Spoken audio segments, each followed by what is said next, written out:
एक हूँ तो गयो श्याम संग, अब को अवराधे ईश।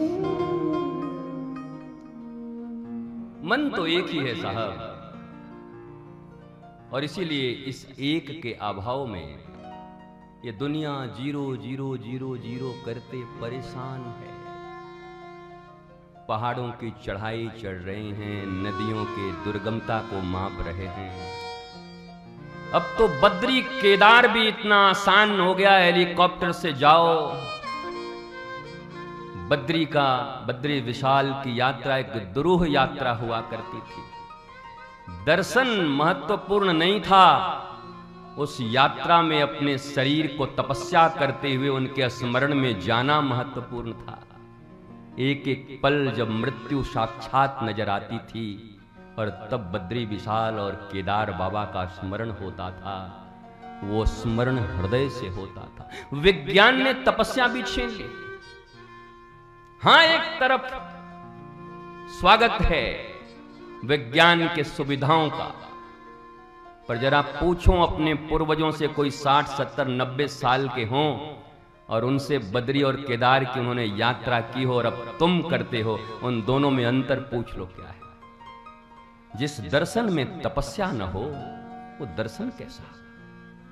जिस दर्शन में स्मृति न हो, सुमिरन न हो, वो दर्शन कैसा? तो पैसों से टिकट खरीद के और सबसे आगे जाके दर्शन करके क्या लौट लिया है, क्या देख लिया है? 8-8 घंटे लाइन में लगकर उनकी स्मृति बनी रहे। हे बालाजी, हे नारायण, हे गोविंद, हे भोलेनाथ, हे बाबा, और वो स्मृति निरंतर नाम चलता रहे। फिर वो एक क्षण का दर्शन ही तार देने वाला होता है। जब 8 घंटे के बाद दर्शन मौज आ जाए। दर्शन तो वो है, पर सच कहता हूं, कहीं न कहीं विज्ञान ने हमारे लिए जो चीजें बनाई, उन चीजों से हमारे समय बढ़ने चाहिए थे जीवन के। तांगे पर चलने वाले लोग अब हवाई जहाज पे चल रहे हैं और फिर भी कह रहे हैं मरने का फुर्सत नहीं है। तो उससे बढ़िया तो तांगे और बैलगाड़ी की सवारी थी, तब भी 60-70 लोगों के सामूहिक परिवार एक साथ, दादा दादी, काका काकी, भाई बहन, सब एक साथ बैठकर गांव का वो प्यार।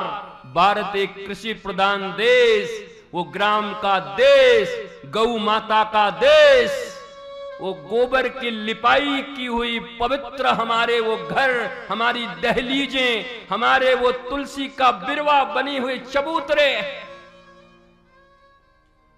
याद आता है साहब।